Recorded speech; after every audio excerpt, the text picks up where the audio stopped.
नीति शास्त्र, एथिक्स, ठीक है। अब देखो, एक है नैतिकता और एक नीति शास्त्र, इनमें थोड़ा सा डिफरेंस रहेगा, ठीक है। तो हमें वो डेफिनेशन और ये बुकिस वाला थोड़ा ध्यान देना है। तो अगर नैतिकता मतलब मॉरलिटी, अभी बताया था नीति है, ये नैतिक से निकला है मॉरलिटी, ठीक। तो मॉरलिटी हमने देखा था व्यक्ति के लिए होता है, मॉरलिटी किसके लिए होता है? व्यक्ति के लिए। नैतिक जो है खुद के लिए, तो हमें अच्छा बनाने की प्रेरणा देती है।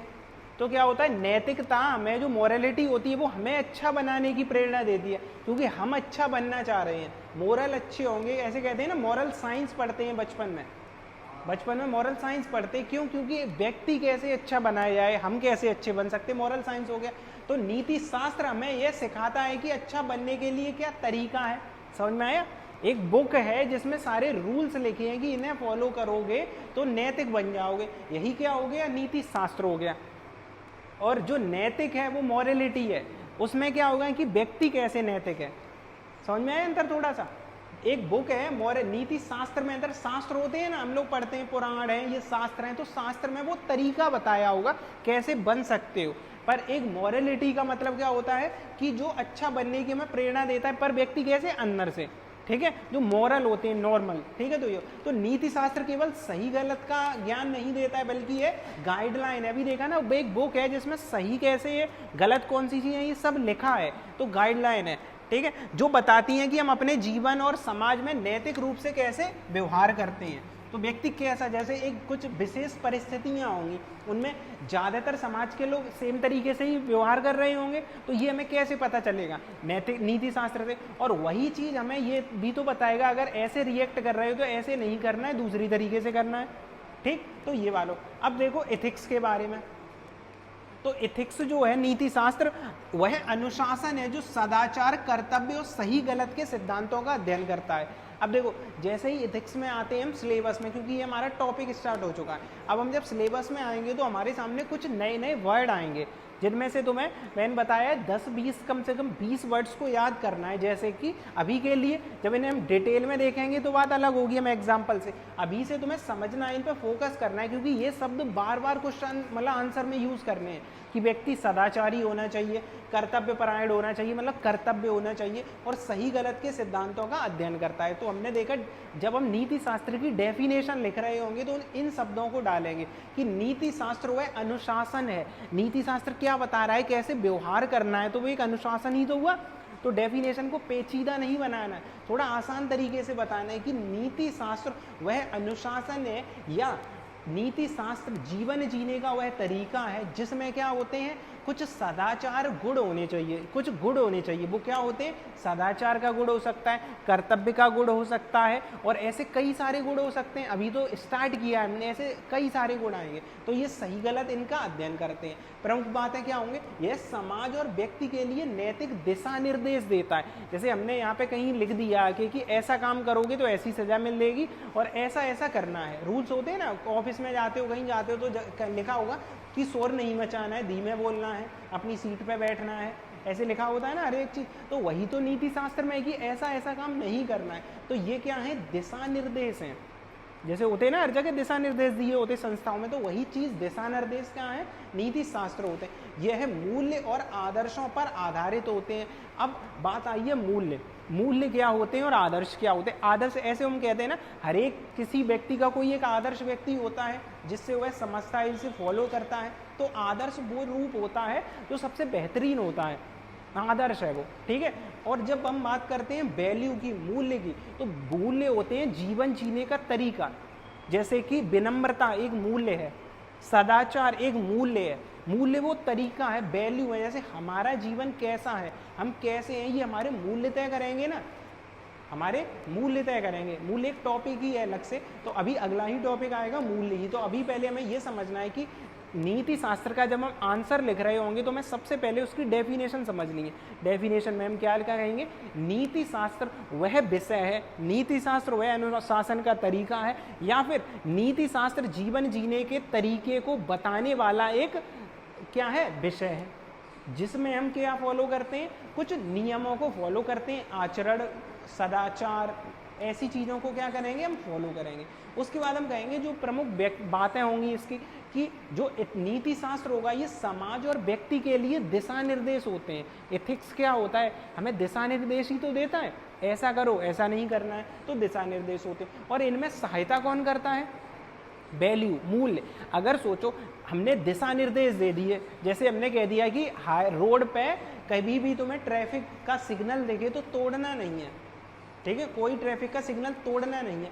पर इंडिया में तो हर एक ट्रैफिक सिग्नल हर मिनट तोड़ा जाता है, क्योंकि हमारे मूल्य उस तरीके से नहीं है। जबकि जापान में चले जाओगे, जापान में चाहे ना इधर कोई दिख रहा हो ना उधर कोई दिख रहा हो, दूर दूर तक कोई वाहन भी ना हो, तब भी अगर रेड लाइट होगी लोग नहीं निकलेंगे, क्योंकि वो फॉलो करते हैं, क्योंकि उनकी वैल्यू ऐसी है, मॉरल्स होते हैं, ठीक है। तो मूल्य क्या होते हैं, जीवन जीने का तरीका होता है मूल्य, ठीक है, कि हम अपने जीवन में कौन से मूल्य स्थापित कर रहे हैं, ठीक। थोड़ा समझ में आया अंतर। विषय क्या है, नीति शास्त्र है, और उस विषय को समझने के लिए कई सारे चैप्टर होते हैं, कई सारी चीजें होती है ना। तो उसी विषय का पहला चैप्टर, पहली चीज क्या है, वैल्यू है। अगर वैल्यू अच्छी होंगी तो व्यक्ति अच्छा हो ही जाएगा, वैल्यू खराब होंगी तो व्यक्ति खराब। जैसे बड़ों का सम्मान करना एक मूल्य है कि नहीं है, जो समाज हमें सिखाता है, ठीक है, ये मूल्य है, समाज हमें क्या करता है, सिखाता है। इसके बाद जब हम बात करेंगे कि हमें यह बताता है कि किन परिस्थितियों में कौन सी चीज़ नैतिक है, कौन सी चीज़ अनैतिक है। जैसे कि अगर बहुत से लोगों की भलाई हो रही होगी तो झूठ बोलना भी अच्छा है। कभी कभी इंसान आंशिक रूप से झूठ बोलता है, जैसे युधिष्ठिर हमेशा सच बोलते थे, जबकि उनसे गुरु जब उनका पुत्र था अश्वत्थामा की बात हुई थी, तो उन्होंने क्या कहा था कि अश्वत्थामा मर चुका है, पर मैं ये नहीं कह सकता हूँ कि वो जानवर है कि इंसान है, मतलब मैं ये नहीं बता सकता हूँ। तो उन्हें क्या लगा गुरु को कि हमारा बेटा मर गया, जैसे ही उन्हें प्रण ले रखा था कि बेटा मरेगा युद्ध मैदान छोड़ देंगे, उसके पांडवों को मदद मिलती है। तो ये चीज़ क्या हो गई कि झूठ बोलना, पर किस सिचुएशन में बोलना, ये भी तो डिसाइड करता है ना। अगर एक युद्ध को जीतने के लिए, एक सत्य को जीतने के लिए अगर हम झूठ बोल रहे हैं तो वो थोड़ा सही भी होगा झूठ।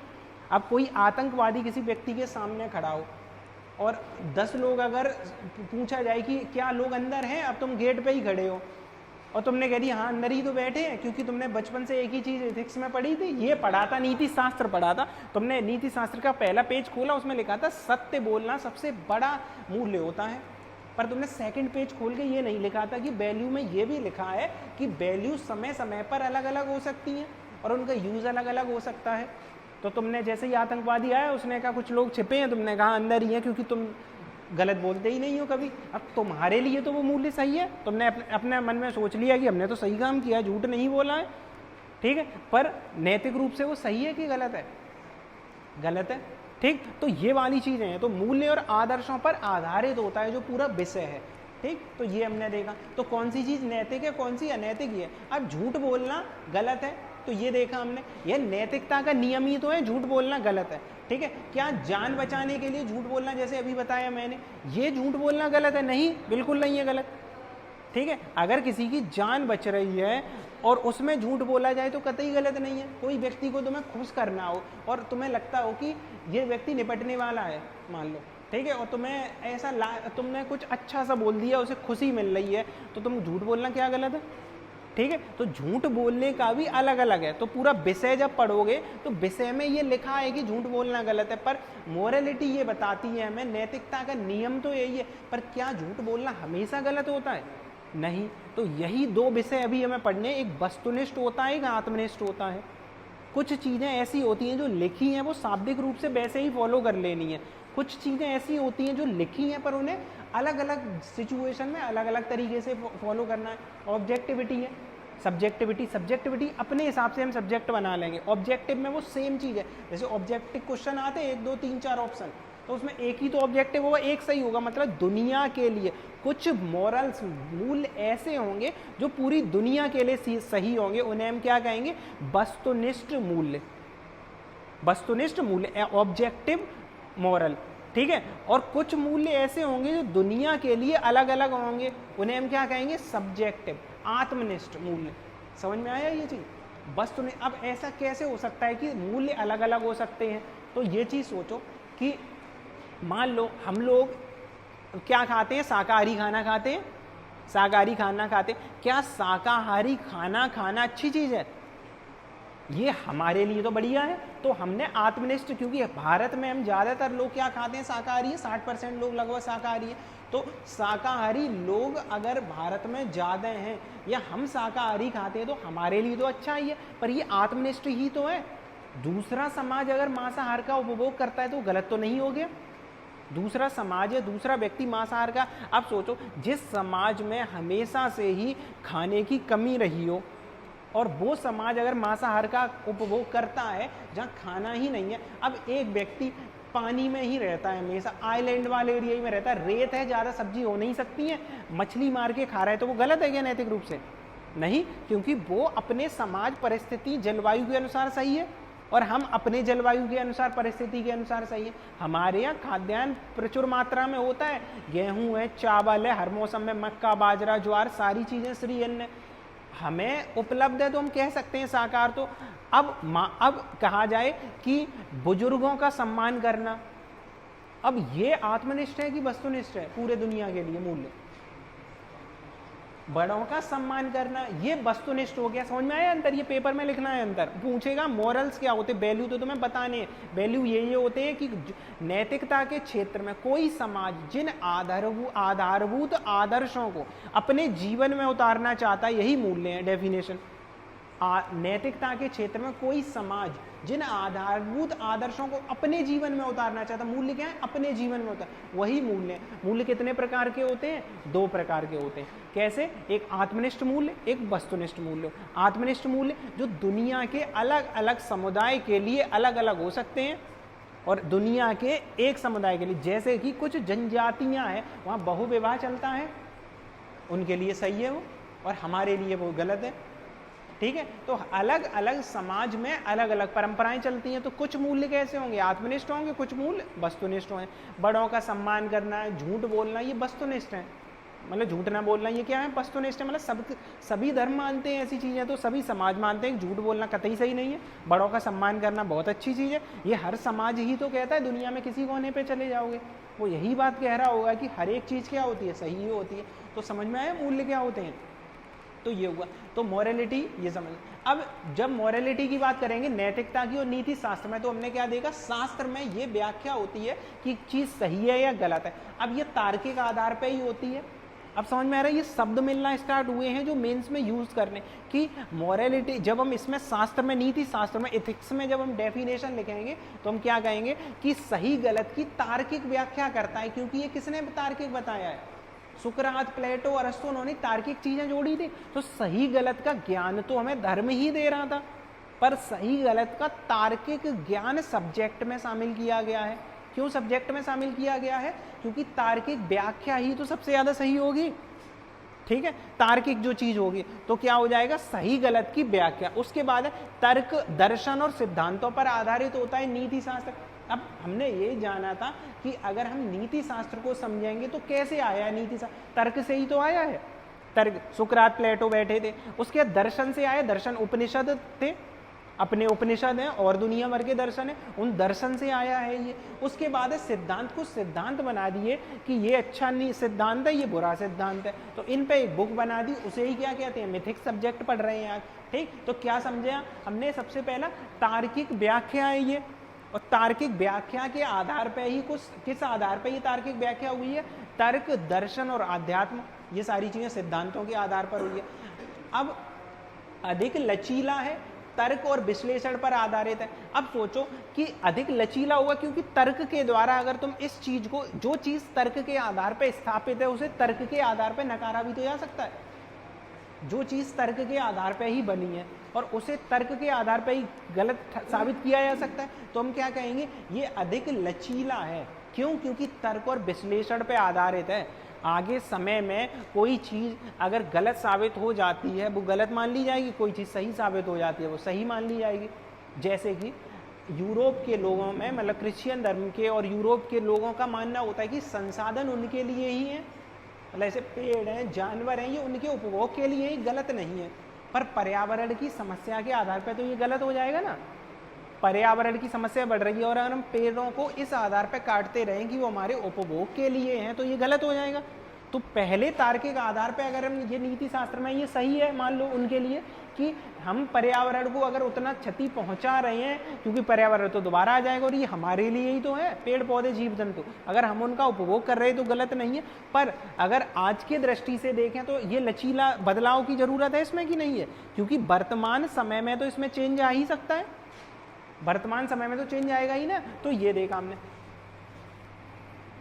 अब जैसे कि क्या भूखे व्यक्ति, भूख से मर रहा है व्यक्ति, उसके द्वारा रोटी चुरा ली जाती है, गलत है क्या? अब अगर डेफिनेशन के हिसाब से देखोगे तो ये गलत हो जाएगा, नैतिकता अगर ऐसे देखोगे। पर चूंकि एथिक्स तर्क पे आधारित है, तो तर्क के आधार पे अगर वो भूखा व्यक्ति मरने की कगार पे है और उसने ऐसी चोरी की, रोटी की चोरी की है, उसने कोई ऐसा नहीं है किसी की हत्या कर दी है या कुछ ऐसा चुरा लिया है जो बेहद कीमती रोटी किसी ने चुरा ली है, तो वो नैतिक आधार पे तो ऑफिशियली तो गलती हो जाएगा हम कहेंगे। पर क्या शास्त्र के अनुसार जिस शास्त्र की रचना ही तर्क के आधार पे हुई है, उस आधार पे उसे गलत ठहराया जा सकता है? नहीं। ठीक, अब आ जाओ मोरलिटी, नैतिकता, जो नीति हम फॉलो कर रहे हैं, नैतिक मॉरल, ठीक है। तो इसमें क्या हुआ, सही गलत की समझ डिसाइड करता है। अगर हमारे मॉरल कैसे होंगे, जो मॉरल साइंस पढ़ाई जाती है बचपन में हमें, वो इसी वजह से तो पढ़ाई जाती है कि व्यक्ति, बच्चों को नैतिक बना देना है। अब वो नैतिक बनेगा तो सही गलत की व्यक्तिगत ही तो समझ होती है। मॉरल साइंस इसलिए नहीं पढ़ाई जाती है कि तुम्हें एक सब्जेक्ट पढ़ाया जा रहा है, वो इस वजह से पढ़ाई जाती है। वो तो हमारा दुर्भाग्य है कि हमारे यहाँ स्कूल में ऐसे पढ़ाई जाती है कि बस आंसर लिख के चले जाओ, ठीक है। वरना मॉरल साइंस का जोड़ना यही तो चीज़ करता है कि हमें नैतिक चीज़ें कौन सी हैं, सही गलत कौन सी है, उनको डिसाइड करना है। तो ये नैतिकता है। अब ये नैतिकता का आधार क्या है, इसका तो हमने आधार देखा। एथिक्स का आधार तो वही दर्शन है, विचार हैं जो तर्क हुए थे। समझ में आ रहा है ना डिफरेंस? छोटी छोटी चीज़ों को समझना है, क्योंकि यहाँ पे बातें बड़ी नहीं लिखनी है। एथिक्स के पेपर में लिखना ज़्यादा नहीं होता है, जीएस से कम लिखना है, पर लिखना ज़्यादा तार्किक होता है, ठीक। तो अगर यहाँ समझोगे, इस चीज़ का आधार क्या था, तर्क, दर्शन और सिद्धांत था। जबकि नैतिकता, मॉरल जो हम फॉलो कर रहे हैं, शास्त्र नहीं है, ये हमारी नैतिकता। इसे हम कैसे सीखते हैं? अपने धार्मिक, सामाजिक, सांस्कृतिक मूल्य के आधार पर। मूल्य अभी हमने समझे ही है, वैल्यू, और वैल्यू हर समाज में अलग अलग हो सकती है, क्योंकि वो आत्मनिष्ठ भी होती हैं, सब्जेक्टिव भी हैं। तो सोचो कि अगर धर्म, संस्कृति और सामाजिक आधार पे हम नैतिकता को बदल सकते हैं कि नहीं बदल सकते हैं? जैसे कि सही और गलत की समझ है। अब सही और गलत की समझ अलग अलग देशों में अलग अलग आधार पे होती है, हर एक देश में अलग अलग आधार पे अलग अलग होता है। दक्षिण भारत में बहुत सारी ऐसी मीट खाई जाती है जो उत्तर भारत में नहीं खाई जाती, वहाँ पे बीफ वगैरह भी सुनते हैं चलती है, ठीक है। उत्तर भारत में नहीं खाई जाती, उनका कल्चर है कि नहीं है, उनके कल्चर के आधार पर ये होता है। तो अब कल्चर अलग होने से सही और गलत का निर्णय अलग हो गया कि नहीं हो गया? हमारे यहाँ ऐसी चीज़ तो सोची भी नहीं आ सकती है। तो कल्चर अलग हुआ, अलग अलग विषय हो गए। राजस्थान वाले एरिया में पानी का संरक्षण बहुत जरूरी है, वहाँ के लोग पानी के लिए मतलब बहुत ज़्यादा प्रयास करते हैं। पर एक ऐसे क्षेत्र की तुलना करो जहाँ पानी ही पानी बह रहा है, वहाँ पे अगर पानी को थोड़ा बर्बाद कर रहे हैं लोग, तो नैतिक रूप से क्या है, उन्हें तो कोई फर्क है ऐसा पर नहीं। पर राजस्थान ऐसे एरिया की सोचो जहाँ पानी की बहुत कमी है, पानी की बूंद जीवन के लिए महत्वपूर्ण है, वहाँ पानी की वैल्यू और दूसरी जगह पानी की वैल्यू में अंतर आया कि नहीं आया? तो समाज और संस्कृति के अनुसार चीज़ें बदलती हैं। कौन सा? नैतिकता वाला, ये मॉरलिटी, ठीक है। क्योंकि वैल्यू अलग होंगी और वैल्यू अलग होने के साथ साथ चीज़ें बदलती हैं। जैसे कि भारत में महिलाओं की स्वतंत्रता, लड़कियों की स्वतंत्रता यूरोपीय कंट्रियों से बहुत अलग है। अब क्या उनके यहाँ जो चीज़ है वो हमारे यहाँ से नैतिक रूप से सही है? हमारा समाज तो नहीं मानता है नैतिक रूप, या हमारे यहाँ जो चीज़ नैतिक रूप से उनके यहाँ नैतिक रूप से सही है? नहीं है। जैसे कि फ्रांस ने बुर्का पे प्रतिबंध लगा दिया है, कोई भी वहाँ पे महिला बुर्का नहीं पहन सकती है सार्वजनिक जगह पे, मतलब बाजार, मार्केट, स्कूल, कॉलेज में, फ्रांस में, क्योंकि ये उनका कल्चर ऐसा है, वो कल्चर में है ही नहीं है ऐसी चीज़ करना। अब अरब देशों की बात करो, अरब देशों में तो ये चीज़ के लिए क्या क्या हो जाएगा, ईरान की बात करो, सऊदी अरेबिया की बात करो, तो समाज के मूल्य अलग अलग हुए, कल्चर अलग हुए, तो सही और गलत के निर्णय भी तो अलग अलग हो गए, हर एक निर्णय अलग अलग हो चुका है। तो ये सारी चीज़ें देखी हमने। उसके बाद है ये कम लचीले होंगे, जैसे कि जो अब हमारा मॉरल है, जो हमारी सामाजिक सांस्कृतिक रूप से जो चीज़ें जुड़ी हुई हैं, क्या उन्हें बदलना आसान है? जो हमारे समाज से जुड़ा है वो चीज़ है। जैसे हम पेड़ों को देवी देवता के रूप में पूजते हैं, इसे बदलना आसान है कठिन है? कठिन है। हम गंगा माँ को मतलब एक नदी को गंगा माता कहते हैं, यूरोप में तो ऐसा चलन है नहीं है, हम उसे अब ऐसा एक आम नदी कह सकते हैं? नहीं, क्योंकि हमारी वैल्यू ऐसी है ही नहीं। तो ये कम लचीले होते हैं क्योंकि ये परंपराओं पे आधारित होते हैं। हम गाय को माँ मानते हैं क्योंकि हमारी परंपरा मानती आई हुई है। अब ऐसा तो नहीं होगा कि एक दिन हम नहीं मानेंगे, हम तो हमेशा ही मानते आए और हमेशा ही मानेंगे क्योंकि हमारी ये परंपरा है। तो ये लचीले कम होते हैं। ठीक, इसके बाद देखो, जैसे चोरी करना गलत है, अब चोरी करना गलत है तो गलत ही है, ये डिसाइड नहीं करेगा कि व्यक्ति की परिस्थिति क्या थी, ये डिसाइड करेगा कि व्यक्ति गलत है तो गलत किया है तो गलत है। अब दोनों में अंतर पे लिख पाओगे आधा पेज? अगर ये दे दे कि तुम्हें नैतिकता जो मॉरल वाली है, नैतिकता और नीति शास्त्र में अंतर पूछे तो नीति शास्त्र थोड़ा कैसा रहेगा, लचीला रहेगा, क्योंकि ये तर्क के आधार पे। तो एग्जाम्पल क्या देना है कि जो चीज़ तर्क के आधार पे उसे संशोधन करना भी तो आसान है। जो चीज़ संस्कृति के आधार पे, तो संस्कृति आए दिन नहीं बदलती हैं। हम कल्चर में पढ़ते हैं हजारों सालों में, 2-3 हज़ार साल में हमारा भारतीय कल्चर डेवलपमेंट हुआ है, और वो कल्चर ऐसे ही बदल जाएगा क्या? नहीं बदलेगा। तो जो चीज़ कल्चर के आधार पे है वो चीज़ देर में बदलेगी। तो ये समझा हमने। फिर नीति शास्त्र की प्रकृति देखोगे, क्योंकि अभी हम शास्त्र की बात, सिद्धांत पर आधारित है। तो जो नीति शास्त्र बना है वो कैसे बना है? ठीक है, तो पहला है सिद्धांत पे आधार पे। कुछ सिद्धांत हैं, उन्हें बता दिया गया कि अगर इन सिद्धांतों के अनुरूप अगर ये चीज़ सही है तो सही है, और अनुरूप सही नहीं है तो सही नहीं है। मतलब एक मानक हमने डिसाइड कर दिए। तो जब हम नीति शास्त्र की नेचर की बात करेंगे तो हम क्या कहेंगे? पहला है इसका सिद्धांत आधारित। जैसे हम तैयारी करते हैं तो हमारा पहला सिद्धांत क्या है? हमें पढ़ना है। ठीक है, पहला सिद्धांत तो ये क्या है? सिद्धांत आधारित है, प्रिंसिपल बेस्ड, तर्क और नियमों पे आधारित होता है। तर्क क्या है, नियम क्या है? पहले तर्क, अब उन्होंने तर्क दे दिए कि ऐसे ऐसे तर्क पे ये आधारित है, मतलब झूठ बोलना गलत है क्योंकि बता दिया।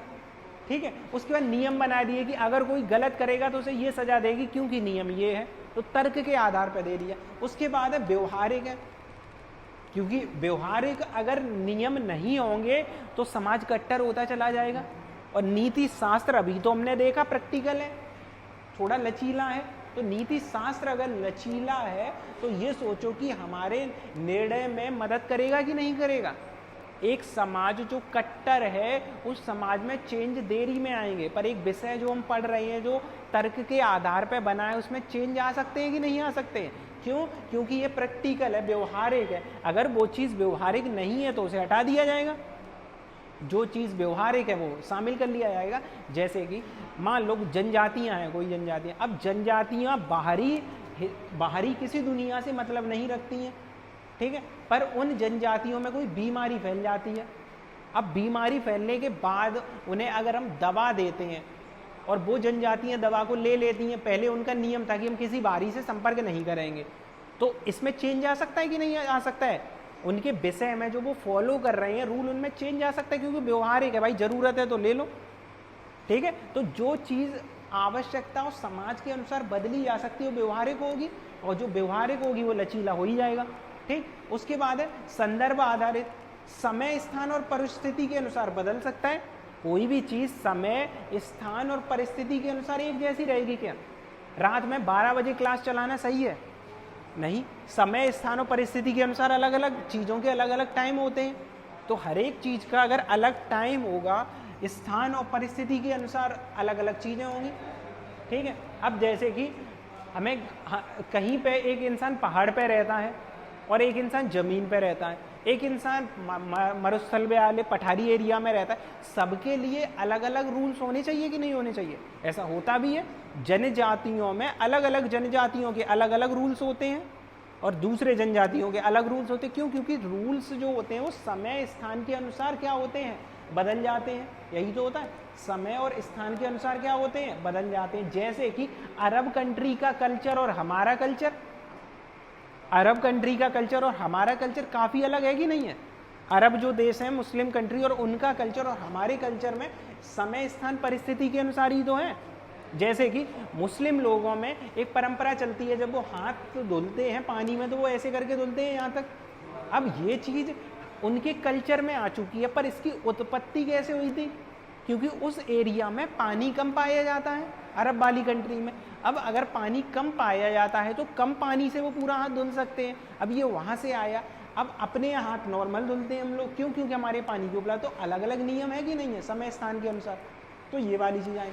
उसके बाद है कॉम्प्रिहेंसिव, व्यापक रूप से केवल व्यक्तिगत ही तो नहीं होते रूल्स, केवल जो पढ़ रहे हैं नीति शास्त्र वो व्यक्तिगत होता है नहीं, मॉरल्स व्यक्तिगत हो सकते, ये व्यक्तिगत नहीं, क्योंकि ये सामाजिक, व्यवहारिक और सरकारी स्तर पर लागू होते। सरकार ने कह दिया ये फॉलो करना है रूल, क्योंकि नीति शास्त्र है ना, उसमें कुछ नियम है, वो सबको फॉलो करने पड़ते हैं। सिग्नल पर रोकना है, ये सारी चीज़ें, बाल विवाह नहीं करना है, 18 साल से ऊपर ही करना है, ये क्या रूल हैं, तो ये सबको फॉलो करने हैं, तो व्यापक होते हैं ये, ठीक है, नीति शास्त्र में। अब नीति शास्त्र के प्रमुख स्रोत क्या हैं, सोर्सेस क्या हैं? तो नीति शास्त्र कैसे बना होगा, सोचो, जो नियम बने होंगे, आज तो हमने बैकग्राउंड समझा था पहले, तो बैकग्राउंड में हमने समझा था हजारों सालों में ये डेवलप हो पाए, व्यक्ति आदि मानव से अभी आते आते ये चीजें डेवलप हुई हैं, तो उसके सोर्स क्या होंगे? अब क्वेश्चन तुमसे पूछ लेगा कि नीति शास्त्र क्या है, और नीति शास्त्र को, नीति शास्त्र बनाने वाले आयाम बता दो, मतलब नीति शास्त्र कैसे बना, तो उसमें किसकी प्रमुख भूमिका रही होगी? तो क्या रहेगी? एक तो धार्मिक ग्रंथ हो सकते हैं, क्योंकि नीति नियम बनाने में सबसे पहली चीज क्या होती है? धार्मिक। दूसरा दर्शन हुआ करता था, ये रटने हैं क्या? नहीं, क्योंकि हमने ये समझ लिया था ना कि दुनिया में नैतिकता समाज में लाने का पहला काम किसने किया था? धार्मिक। दूसरा काम किसने किया था? दार्शनिक कौन है? अभी हमने 3 के बारे में थोड़ा पढ़ा भी है, जो अरस्तु, प्लेटो, सुकरात है, बाकी आगे पढ़ेंगे कांट, स्टर्ड मिल के बारे में। तो इन लोगों के द्वारा ही तो नियम बनाए गए हैं। फिर देखो अगला, विज्ञान और तर्क। वर्तमान में या रेनेसो काल के बाद से विज्ञान और तर्क आया, उस आधार पे कह दिया भाई देखो, पहले मान लो नियम था पहले कि पृथ्वी बीच में है, सारे ग्रह इधर उधर घूम रहे, साइंस ने बता दिया नहीं, पृथ्वी केंद्र में नहीं है, सूर्य केंद्र में है, बाकी ग्रह इधर उधर घूम रहे, साइंस ने तर्क दिया और ये स्थापित हो गया नियम, ठीक। तो जो नैतिकता है वो नैतिकता विज्ञान के आधार पर अलग अलग हो सकती है, जैसे कि महिलाओं को कम उम्र में शादी करने से उनके शारीरिक और मानसिक स्तर पर दुष्प्रभाव पड़ते हैं, मातृ मृत्यु दर और जो बच्चे की मृत्यु दर ज़्यादा होती है अगर कम उम्र में शादी हो जाए। साइंस ने ये चीज़ कही है, नैतिक रूप से अब ये हम कह सकते हैं कि ये गलत भी है, पहले नहीं थी, आज की दृष्टि में तो हम मानते भी हैं कि नैतिक रूप से सही नहीं है बचपन में शादी कर देना, ठीक। तो ये विज्ञान और तर्क से ये साबित हो गया। अगला है संविधान और कानून। वर्तमान में नियम जो बने, नैतिकता ही तो है, ट्रैफिक रूल्स का फॉलो करना, किसी को मारना नहीं है, कैसे बना? कानून कह रहा है तभी तो ये बना है। कानून कहता है कि दूसरे को हानि नहीं पहुंचानी, मतलब नहीं पहुंचानी है। क्यों? क्योंकि पहले क्या होता था, व्यक्ति के आधार पर होता था, रूल्स को फॉलो करेगा, फिर राजा आने लगे तो राजा डिसाइड करते थे अगर गलत काम करोगे तो मार दिया जाएगा। अब कौन करता है? सरकार तय करती है। तो सरकार क्या बनाती है? संविधान बनाते और कानून बनाते। अब इसमें क्या होता है? यही तो चीज़ें पढ़ी थी हमने, स्वतंत्रता, न्याय, समानता, ये सारे सिद्धांत आ जाएंगे। इसके बाद और कैसे भी समाज में नैतिकता डिसाइड होती है? बिल्कुल समाज और कल्चर के आधार पर भी तो होता है। जो हमारा कल्चर रहेगा, परंपराएं, रीति रिवाज, नैतिक, मतलब सबके एक एक एग्जाम्पल याद रखने हैं और उन एग्जाम्पल के साथ उन्हें बताना है। तो हमारा जैसा कल्चर रहेगा वैसे हमारे मूल्य रहेंगे। जैसे हमारे कल्चर में हर एक फसल कटने पे कई प्रकार के मूल्य हैं, त्योहार मनाए जाते हैं, अलग अलग तरीके, दान देने की कई परंपराएं हैं। क्यों? क्योंकि वो हमारे कल्चर का पार्ट है। तो हमारे यहाँ कई सारे कल्चर हैं कि भाई फसल कटती है तो कुछ उसका हिस्सा दान दो, ये सारी चीज़ें, तो वो हमारे कल्चर के पार्ट है। तो अब तुम्हें एक ये क्वेश्चन दिया जाए, नीति शास्त्र क्या है? तो हमने समझा नीति शास्त्र क्या है। नीति शास्त्र क्या है? कुछ नियमों का संकलन है, जो नियम व्यक्ति के आचरण को डिसाइड कर देते हैं, ठीक है। उनमें सदाचार, बाकी सारी चीज़ें आ जाएंगी। दूसरा क्या है कि नीति शास्त्र को नीति शास्त्र बनाने वाले कौन सी चीज़ है? तो ये 5 पॉइंट 6 पॉइंट याद रख पाओगे। सबसे पहला क्या है? नीति शास्त्र में सबसे पहला, अब इसे क्रम से याद रखना है। सबसे पहली चीज हमने क्या पढ़ी थी? धर्म। तो हम क्या कहेंगे कि नीति शास्त्र के जो नियम तय होते हैं वो किस आधार पर होते हैं? धार्मिक आधार पर। अब धार्मिक आधार में गीता, कुरान, बाइबल, गुरु ग्रंथ साहिब हो सकता है, जैसे कि कर्म करो फल की इच्छा मत करो, गीता में लिख दिया, कर्म करो फल की इच्छा गीता में लिख दिया। ऐसे ही हर एक धर्म में कुछ विशेष मास है। फिर जब दर्शन की बात आ जाएगी, विज्ञान और तर्क के आधार पर आ जाएगा कि नैतिक निर्णय वैज्ञानिक तथ्यों के आधार पर भी तो होने चाहिए, तो ये भी नैतिकता में जुड़ गया। और इसके बाद आ जाएगा संविधान और कानून के द्वारा, और लास्ट है समाज और संस्कृति के द्वारा हो जाएगा। ठीक, अब इसमें देखो जैसे केस स्टडी के रूप में जो हमें लिखने हैं एग्जाम्पल के रूप में, जैसे रामायण से हमें क्या पता चलता है, एग्जाम्पल देने में क्या कहा था, हर एक पॉइंट का एक हमें एग्जाम्पल लिखना है। तो हम जब धार्मिक ग्रंथों की बात कर रहे होंगे तो हम कहेंगे जैसे कि रामायण केवल धार्मिक ग्रंथ नहीं है, बल्कि वो हमें कर्तव्य का भी तो बोध कराता है। केवल कर्तव्य का भी नहीं होता है उसमें तो बहुत सारे ऐसे संस्कार हैं जिसको इंसान को पालन करना चाहिए जीवन में। श्री राम पुरुषोत्तम राम थे क्योंकि उन्होंने कर्तव्य का पालन किया था, बड़ों का सम्मान किया था। तो ये चीज़ क्या बताओगे, ये हमारे समाज में नैतिकता आई है, वो कैसे आई है, क्योंकि रामायण से आई है। तो रामायण से हमें कोई मिला है तो हम पहले वाले ऑप्शन में क्या लिखेंगे, रामायण का केस स्टडी एग्जाम्पल यूज करेंगे। तो इस वाले में कि धार्मिक ग्रंथों ने कैसे नीति शास्त्र को प्रभावित किया है, बता पाओगे। अब धार्मिक ग्रंथों ने कैसे नीति शास्त्र, गीता का और रामायण का चर्चा कर देनी है। महाभारत में देखो तो महाभारत में भी तो नैतिक द्वंद्व था, महाभारत में भी डायलेमा था। डायलेमा क्या होता है, जब दो चीजें सही हो और उनमें से तुम्हें सही चुनना हो, मतलब द्वंद्व है ये। दो चीजें तुम्हारे पास ऑप्शन हो, दोनों तुम्हें सही सही लग रहा हो, तुम्हारे दिमाग फंसा हुआ है कि कौन सा हम चुने। तो अर्जुन के सामने यही तो था, अर्जुन कह रहे थे ये लोग तो हमारे परिवारवासी ही हैं, इनके खिलाफ हम कैसे युद्ध कर सकते हैं। तो अगर ये सोचो ये महाभारत से ही तो हमें मिला है, फिर अर्जुन ने निर्णय क्या लिया था कि हमें धर्म का पालन करना है। धर्म कौन सा धर्म, व्यक्ति का धर्म। अनैतिकता जो कौन से हुआ करते थे, कौरव, उन कौरवों को मारना, मतलब कौरव का मतलब है जो अपोजिशन थी वो धार्मिक तो नहीं थी, मतलब धार्मिक का मतलब उनके नियम, उन्होंने कुछ गलत किया था तभी तो युद्ध हुआ था। तो अगर उस युद्ध में लोग मारे जा रहे हैं तो वो गलत तो नहीं है, क्योंकि वो अधर्म का साथ दे रहे हैं, वो अधर्मी नहीं भी है, अधर्म का साथ दे रहे हैं। तो अब कृष्ण के सामने द्वंद्व था, ये महाभारत से ही तो हमें पता चलता है कि अगर व्यक्ति ने गलत किया भी है और उसका साथ देने वाला भी गलत हो जाएगा।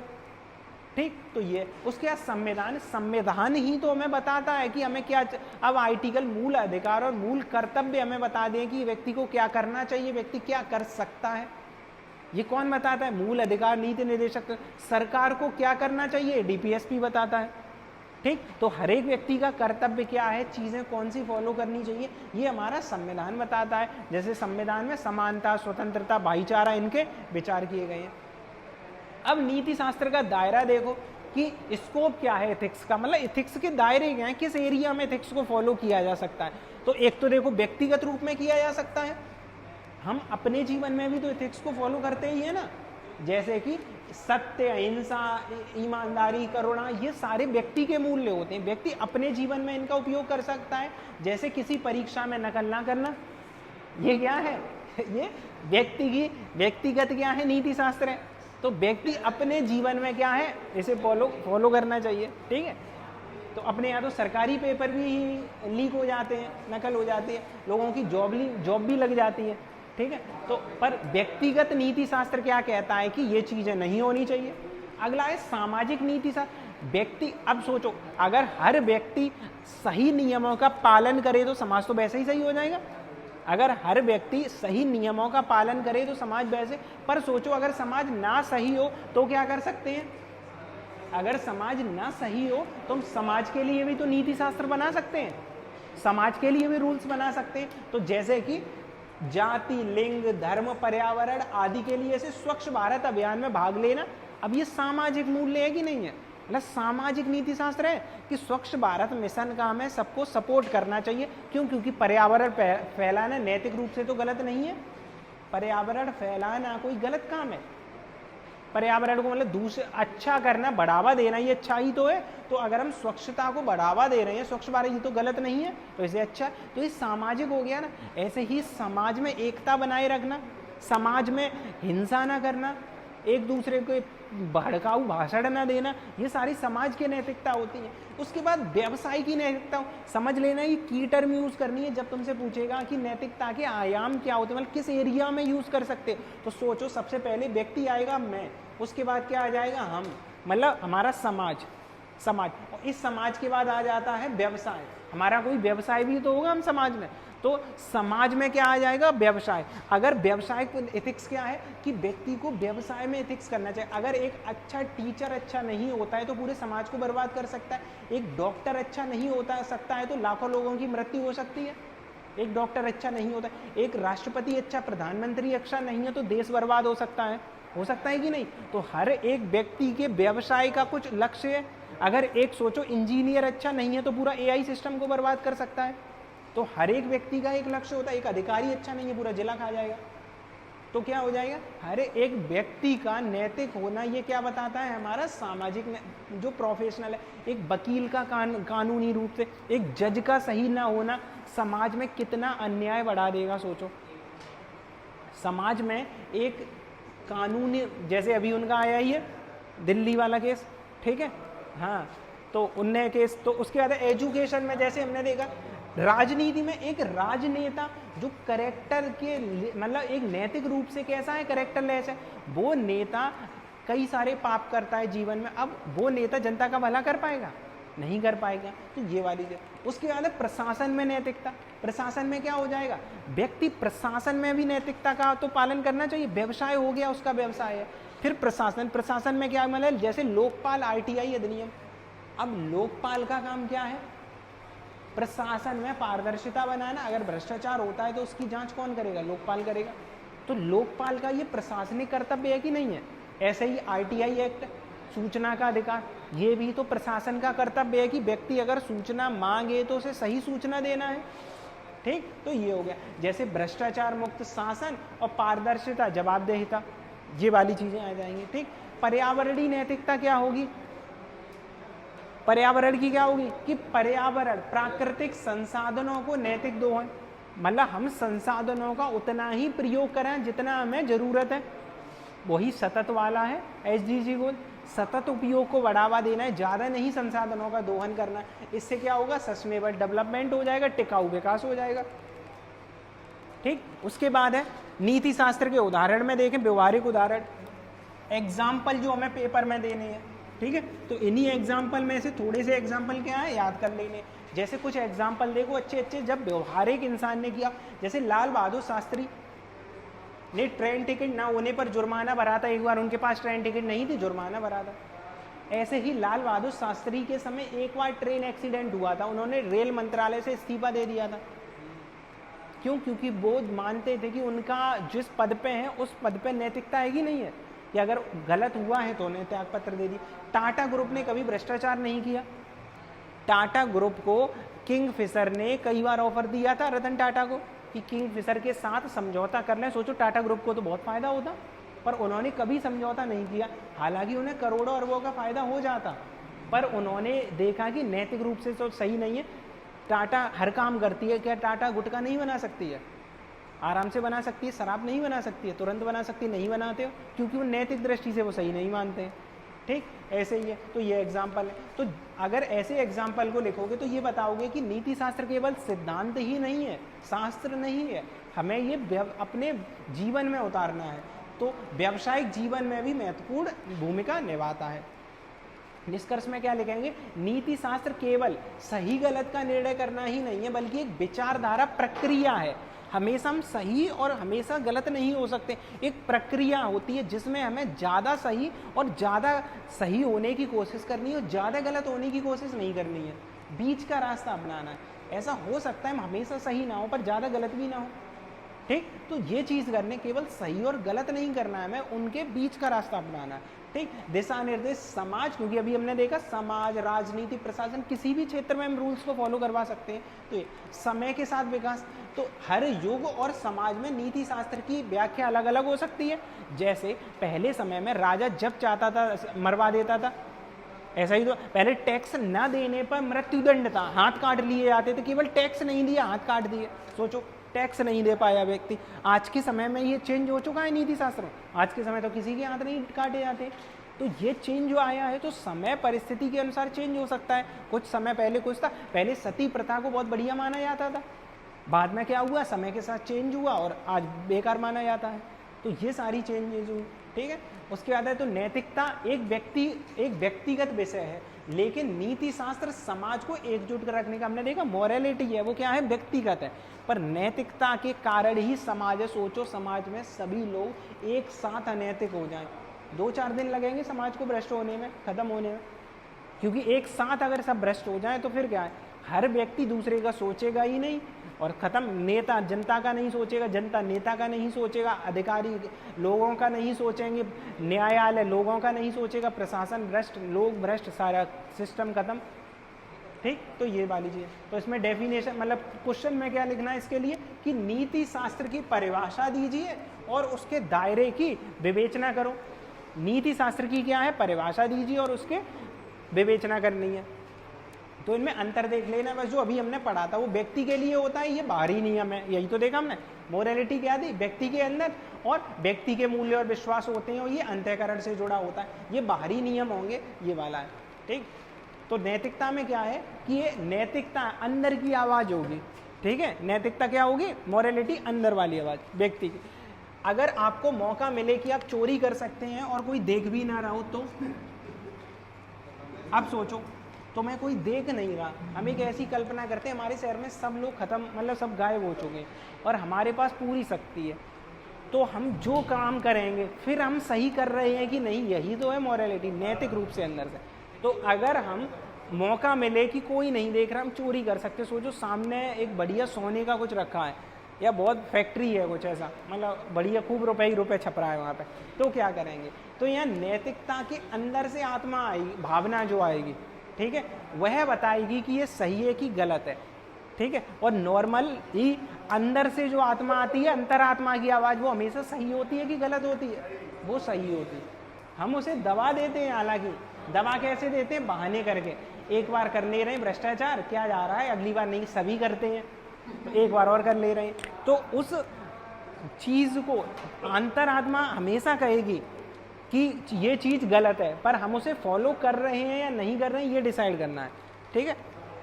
व्यक्तिगत और सांस्कृतिक, तो यह व्यक्तिगत और सांस्कृतिक मूल्यों से बनी होती है, क्योंकि मॉरलिटी कैसे, हमारे जो नियम है हम जो फॉलो कर रहे हैं वो हमारे कैसे बने हैं, समाज से ही तो बने, संस्कृति से बने।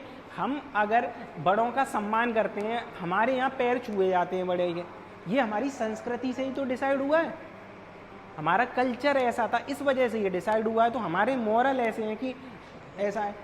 उसके बाद है, इनके लिए कोई डेफिनेशन ऐसा तो है नहीं, सीधे बचपन से ये पढ़ाया जा रहा हो, देखो चोरी करना गलत है, लिख लो, डायरी में लिखो रोज, ठीक है, ऐसा तो है नहीं है कुछ। तो ये अलिखित नियम होते हैं। नैतिकता सिखाती है कि हमें क्या करना है क्या नहीं, इसके लिए कोई लिखित नहीं है, बस ये अंदर से है, क्योंकि ये अंतरात्मा है, ठीक है। तो ये वाली हो जाएगी। एक बच्चा झूठ बोलकर बच सकता है, लेकिन उसकी नैतिकता उसे अंदर से महसूस गलत कराती है। बचपन में कुछ ना कुछ कर्मकांड तो किया ही होगा, चोरी करी होगी, कुछ ना कुछ किया ही होगा। अब उसके बाद इंसान को लगता है कि नहीं लगता है कि नैतिक रूप से सही है कि नहीं है, मतलब बचपन में भी लगता है कि गलत तो नहीं कर दिया। तो वही चीज़ है ये।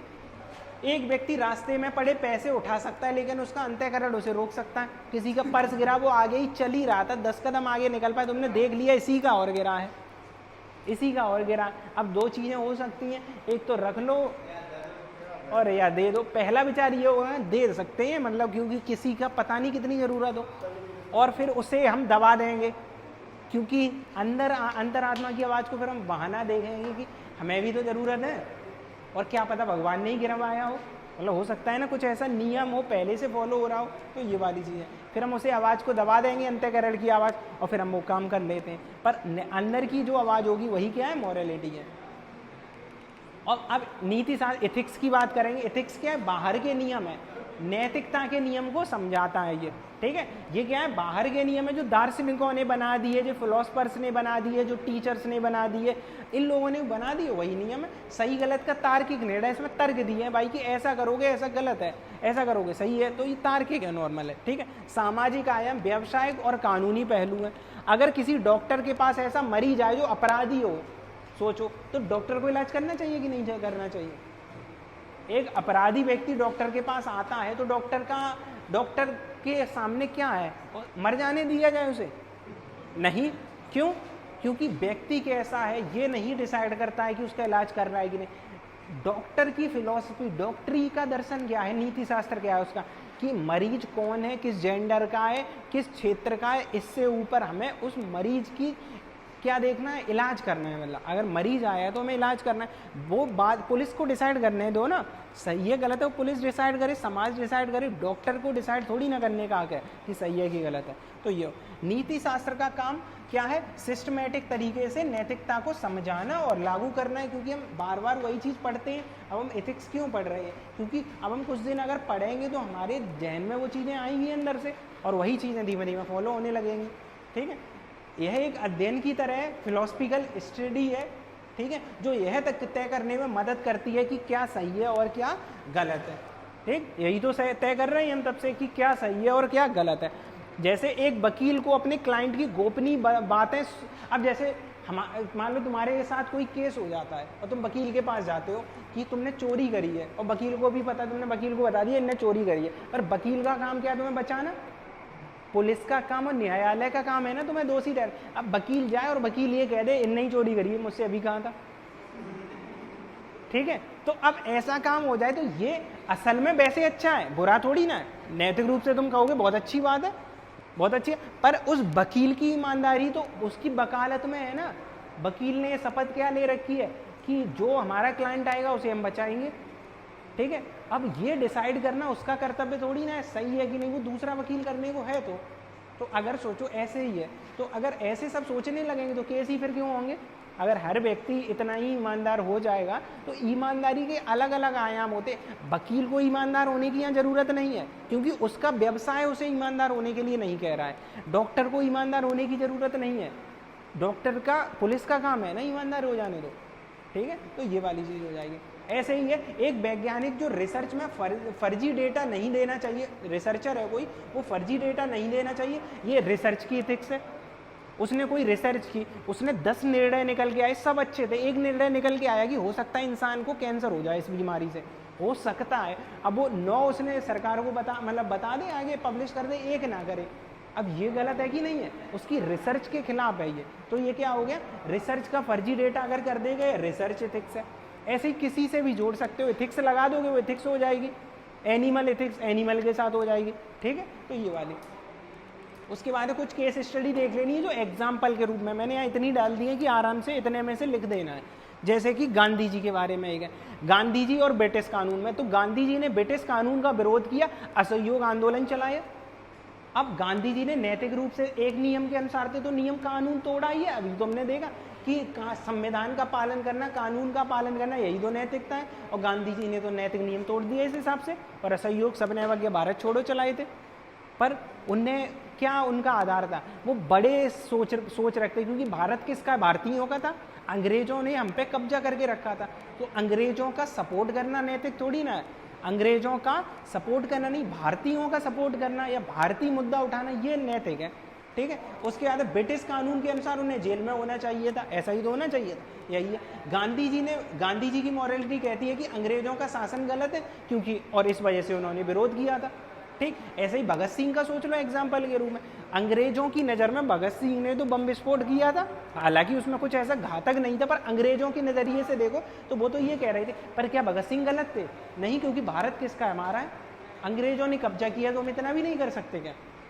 तो अगर अंग्रेजों की नज़रिए से देखो तो भाई शायद भगत सिंह गलत हो, पर हमारे नज़रिए से या बड़े नज़रिए से देखो, अब हमने अमेरिका की संसद में, ब्रिटेन की संसद में थोड़ी ना बम फोड़ा है, हमने अपनी संसद में किया था। वो भी उनने बताया, हम बहरों को सुना रहे थे, हमने किसी को हानि तो नहीं पहुंचाई है या कोई मर जाता व्यक्ति। तो ऐसे नज़रिए में अगर देखो तो एथिक्स समझ में, मतलब ये समझ में आ रहा है कि कुछ चीज़ें हो सकती हैं कानून के नज़रिए से गलत हों, पर नैतिकता के नज़रिए से बिल्कुल सही है। कानून की दृष्टि से तो दोनों ही काम गलत है ना, गांधी जी का आंदोलन भी गलत है और भगत सिंह का प्रयास भी गलत है। पर दोनों चीज़ें जरूरी क्यों है नैतिकता की दृष्टि से? क्योंकि समाज, अगर हम आज यहाँ पे हैं वो किस वजह से, क्योंकि हमारा देश आज़ाद हो पाया तो हमने विकास कर पाया। ठीक, तो ये वाली चीज़ हो जाएगी। चिकित्सा का, अब ये देखो, डॉक्टर के पास एक गैंगस्टर इलाज कराने आता है, ठीक है। अब रवि, वो कौन सा बिश्नोई है, लॉरेंस बिश्नोई, अब वो इलाज कराने जाता है डॉक्टर, अब डॉक्टर ये कहे नहीं ये गलत आदमी है, इसने मरवाया है कुछ लोगों के कुछ है, पर डॉक्टर, ये पुलिस का काम है ना, जज का काम है, डॉक्टर का काम क्या होगा, इलाज करना होगा, ठीक है। ऐसे ही चिकित्सा एथिक्स हमने देख लिया। ये निष्कर्ष में क्या लिखेंगे, आंतरिक बनाम बाहरी, दोनों चीजों में समझ में, मॉरलिटी जो नैतिकता है और नीति शास्त्र में अंतर, ठीक, आंतरिक बनाम बाहरी, समान लक्ष्य और अलग अलग आधार, दोनों चीजों का लक्ष्य तो एक ही है, समाज को सही करना है, आधार अलग अलग है, कोई तर्क के आधार पे, कोई विज्ञान के आधार पे, कुछ अलग अलग। संघर्ष की संभावना, कई बार दोनों में संघर्ष होता है, नीति शास्त्र और जो मॉरलिटी है, नैतिकता और नीति शास्त्र में कई बार संघर्ष होता है, जो अभी हमने गांधी जी का देखा। कुछ चीजें कानूनी रूप से गलत हैं पर नैतिक रूप से सही है, कानूनी रूप से गलत है, नैतिक रूप से। कुछ चीजें सामाजिक रूप से सही होती हैं, कानूनी रूप से गलत हैं, जैसे कि सोचो, कानून सामाजिक रूप से खूब सही है, समाज में सही है पर कानूनी रूप से गलत है। ऐसे दहेज प्रथा, समाज में हम लोग खूब एक्सेप्ट करते हैं, दहेज देना बहुत सही है, मतलब बड़े घर में लड़की का शादी करना है, दहेज देना हम लोग गलत मानते हैं नैतिक रूप से। सोचो, हम चर्चा, हर एक घर में पहले से डिसाइड होता है कि इतने लाख का दहेज देना ही देना है, समाज उसे बुरा भी नहीं मानता, बल्कि जितना ज़्यादा खर्च कर दो समाज तो उसे एक्सेप्ट कर रहा है। अगर एक्सेप्ट ना करता, अगर आधे लोग भी विरोध करते तो होता ही नहीं, मतलब इसका मतलब है सपोर्ट कर रहे हैं, पर कानूनी रूप से तो गलत है ना। ये समझ में आया? कुछ चीज़ें कानूनी रूप से कैसी होंगी, गलत होंगी, पर सामाजिक रूप से सही होंगी। पेड़ों को काटना और पेड़ों का संरक्षण, अब कानूनी रूप से विकास के लिए पेड़ों को काटना क्या है, सही है, विकास कर रहे हैं, पेड़ों को काट रहे हैं, पर भारत के कुछ जनजाति हैं वो पेड़ों को नहीं, चिपको आंदोलन, सामाजिक रूप से वो नहीं मानते हैं कि पेड़ों को काटना चाहिए। बिश्नोई समुदाय पेड़ों जानवरों को बहुत सपोर्ट करता है, ठीक है। तो ये वाली चीज़ है। क्वेश्चन क्या देखना है कि नैतिकता और नीति शास्त्र के बीच में अंतर को समझाते हुए आधुनिक समाज का महत्व पर चर्चा करनी है, ठीक है। तो ये वाला देगा। तो इसमें बस एक दो चीज़ें और हैं, ये एथिक्स के बारे में है, इतना ही।